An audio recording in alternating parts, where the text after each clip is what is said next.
আমরা ভারতকে আমরা বলছি আপনারা সতর্ক হন।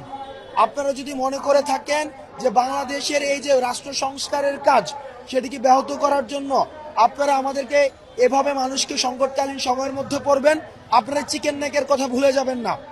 আপনারা চিকেন নেকের কথা ভুলে যাবেন না। আমরা বিশ্বাস করি পারস্পরিক সম্পর্কের মধ্য দিয়ে, সহযোগিতামূলক সম্পর্কের মধ্য দিয়েই হচ্ছে উন্নয়ন সম্ভব, অগ্রগতি সম্ভব। কিন্তু আপনারা আমাদেরকে যেভাবে ট্রিটমেন্ট দিবেন ঠিক একইভাবে আপনারাও ট্রিটমেন্টের পাওয়ার জন্য প্রস্তুত হন। আমাদের সাবেক স্বরাষ্ট্রমন্ত্রী বলেছিলেন যে পিঠ দেখানোর সময় শেষ হয়ে গিয়েছে, এখন আমাদের বুক দেখানোর সময় এসছে। সুতরাং আমাদের এই অসম যে সম্পর্কটি ছিল সে অসম সম্পর্ক বিগত সরকার শুধুমাত্র ক্ষমতায় টিকে থাকার জন্য করেছে। আমরা সমতার যে সম্পর্কটি, এই সমতার সম্পর্কটি আমরা প্রতিষ্ঠা করতে চাই। সুতরাং ভারতের বর্তমান আমাদের সাথে যে আচরণ করবে সেই আচরণ নির্ধারণ করবে ভারতের সাথে ভবিষ্যতে আমাদের কেমন আচরণ হবে। ভারতের প্রত্যেকটি আচরণ, বর্তমানের আচরণ আমাদের ভবিষ্যতের ভারত বাংলাদেশের আচরণ নির্ধারণ করবে।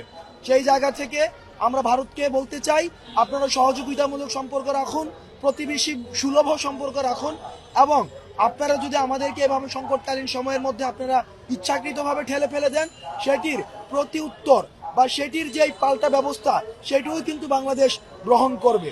এবং